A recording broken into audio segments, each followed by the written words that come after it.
పందిర్ల పద్మావతి గారు బీసీ సంఘం గౌడ సంఘం రాష్ట్ర అధ్యక్షురాలు.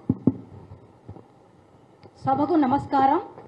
యునైటెడ్ పూలే ఫ్రంట్ మరియు భారత జాగృతి ఆధ్వర్యంలో జరుగుతున్నటువంటి బీసీ హక్కుల సాధన కోసం ఏర్పాటు చేసిన ఈ రౌండ్ టేబుల్ సమావేశానికి ముఖ్య అతిథిగా వచ్చినటువంటి గౌరవనీయులు young tiger and dynamic lady మన అక్క, మన ఎల్లమ్మ తల్లి, మన గౌడ సంఘము ఏదైతే ఎల్లమ్మ తల్లిని ఎలా కొలుస్తామో అలాంటి అమ్మ, తల్లి, అక్క అయినటువంటి మంచి కార్యక్రమాన్ని చేపట్టారు. వారికి మనస్ఫూర్తిగా శిరస్సు వంచి గౌడ సంఘం మహిళా రాష్ట్ర అధ్యక్షురాలుగా శిరస్సు వంచి నమస్కరిస్తున్నాను.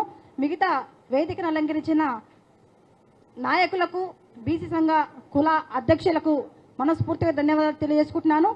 ఈరోజు ఏదైతే ఏర్పాటు చేసిరో పూలే విగ్రహాన్ని సంబంధించి ఆ కార్యక్రమాన్ని చేపట్టిన మన అక్క చాలా చక్కటి కార్యక్రమము. తెలంగాణ రాష్ట్ర సాధన కోసము అక్క తెలంగాణ జాగృతి పెట్టి ఏదైతే ఆవిడ కూడా తెలంగాణ రాష్ట్రం రావడానికి భాగస్తురాలై నడుము కంటి పిడికిలు బుగించి ముందుకు ఎట్లా వచ్చిర్రో అదే విధంగా ఇలా రాష్ట్రం సాధించుకున్నాము. అదే విధంగా అక్క ఎలాంటి కార్యక్రమం తీసుకున్నా మా వంతుగా మేము ముందుకొచ్చి, మా వంతుగా మేము వెనక నడుస్తూ అక్కని ముందుంచి ముందుకు తీసుకెళ్తాము. ఇలాంటి కార్యక్రమాలు మీరు చాలా ముందుకు తీసుకెళ్లాలి.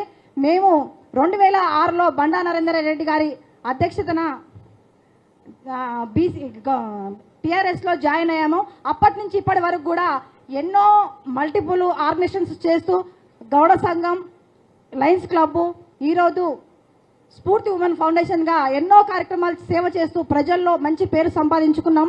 అన్ని ఆర్గనైజేషన్స్లో ఉంటూ కూడా జై తెలంగాణ, జై కవితక్క అంటూ పిచ్చి అభిమానంతో, కవితక్క అంటే నా ప్రాణం, పిచ్చి అభిమానంతో ఇప్పటి వరకు కూడా ఎక్కడికి వెళ్లకుండా, ఏ పార్టీలో ఉండకుండా నిశ్చలంగా ఈ పార్టీకి సేవ చేస్తూ టిఫిన్ కూడా చేయలే. కవితక్క వస్తుందని నాకు పిలుపునిస్తే గట్టు రామచంద్రరావు గారు ఇట్లా చెప్పారు అని చెబితే టిఫిన్ కూడా చేయలే. ఓన్లీ ఒక ఛాయ్ తాగి నా తమ్ముడు ఫోన్ చేస్తే మహేష్ గౌడు తమ్మిచ్చలో వెళ్దాం పా అని చెప్పేసి బీసీ హక్కుల సాధన కోసం ఇప్పటి వరకు నా భర్త ఫోన్ చేసి వంట వండావా, ఎక్కడ ఉన్నావు, అక్క వచ్చిందా, మీటింగ్ అయిపోయిందంటే నాయన ఇంకా నువ్వు వచ్చి కూర తీసుకొచ్చి అన్నం వండుకో, జర ఏమనుకోకు, నేను అక్క సెండ్ ఆఫ్ ఇచ్చి వస్తానని చెప్తున్నా. నిజం, వాస్తవంగా నేను బీసీ సంఘం కాదు, గౌడ సంఘం కాదు, మేము అక్క జిల్లాలో బతుకమ్మ ప్రోగ్రాం ఎప్పుడు పెట్టినా తిండి తినకుండా ముందు ఉండి అక్క గౌరవించుకోవడం కోసం బతుకమ్మలని ప్రతి ఊర్లో, ప్రతి వాడలో, కాన్స్టిట్యున్సీలో మేము ఆ రోజుల్లో కండవ పట్టుకుంటే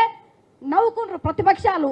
ఆ రోజుల్లో, ఈ రోజుల్లో మేము ధైర్యంగా గుండె ధైర్యంతో ముందుకు వచ్చి పనిచేస్తున్నాం. అక్క, మా మహిళల్ని గుర్తించండి. నేను ఎప్పుడు మీరు మన రాష్ట్రం ఎప్పుడైతే వచ్చిందో అప్పటి నుంచి నేను అనుకుంటా, అక్క పెద్ద ఎత్తున మహిళల గురించి రాష్ట్ర వ్యాప్తంగా మహిళా సంఘం అందరినీ, ఏది మన ఉద్యమంలో పార్టిసిపేట్ చేసిన ప్రతి ఒక్కరిని రాష్ట్ర వ్యాప్తంగా క్రోడీకరించి ఆవిడ ఉమెన్స్ డే సెలబ్రేషన్స్ని కానీ మహిళలకు సంబంధించిన కార్యక్రమాలు పెద్ద ఎత్తున చేసి గుర్తించి ఆ రోజు ఉద్యమంలో ఎవరెవరు పాల్గొన్నారు, ఏంటి, వాళ్ళకి ఏమేమి ఇవ్వాలి, ఏమేమి చేయాలి అని కొద్దిగా ముందుకు తీసుకొచ్చి మహిళలను ఉత్సాహపరిస్తే ఒక మహిళ 1000 మందితో సమానం. ఆ 1000 మంది ఇంకొక 2000 మందితో, 1,00,000 మందితో ఇలా ఏకమవుతూ జాగృతం అవుతూ మనం ప్రతి కార్యక్రమాన్ని ముందుకు చేసుకునే దాంట్లో భాగంగా ముందుకెళ్ళాలి. అక్క, మమ్మల్ని మేము ఆ రోజు కష్టపడ్డాం, 20 ఏళ్ళు అవుతుంది, మేము ఇప్పటికీ ఎదగలేదు, ఎక్కడేసిన గొంగడి అక్కడే ఉన్నాం. భవిష్యత్తులో మేము మా మహిళల్ని గుర్తించి రాష్ట్ర వ్యాప్తంగా ఇదే పూల విగ్రహాన్ని పెట్టించే మీరు ఏదైతే తీసుకున్నారో దాన్ని స్ఫూర్తిగా తీసుకుంటూ ఈ బీసీ సంఘంలో చాలా మంది లేడీస్ రాష్ట్ర స్థాయిగా ఆ రోజు ఉద్యమంలో, తెలంగాణ ఉద్యమంలో, అనేక రకాల ఉద్యమంలో కష్టపడి టైంకి తిండి తినకుండా ఎంతో చేశాం. అక్క, మమ్మల్ని గుర్తించి రాష్ట్ర వ్యాప్తంగా మీరు మహిళల్ని ముందుకు తీసుకుపోవాలి. ఈ విగ్రహం ముందుకు తీసుకెళ్తారు, మేము కూడా వెనక జాడల్లో తప్పకుండా గౌరవిస్తున్నాం. బీసీల్లో సగం అయినటువంటి సమాజంలో సగం, బీసీల్లో సగం మనం కలవాల్సిందే. రైట్ అక్క.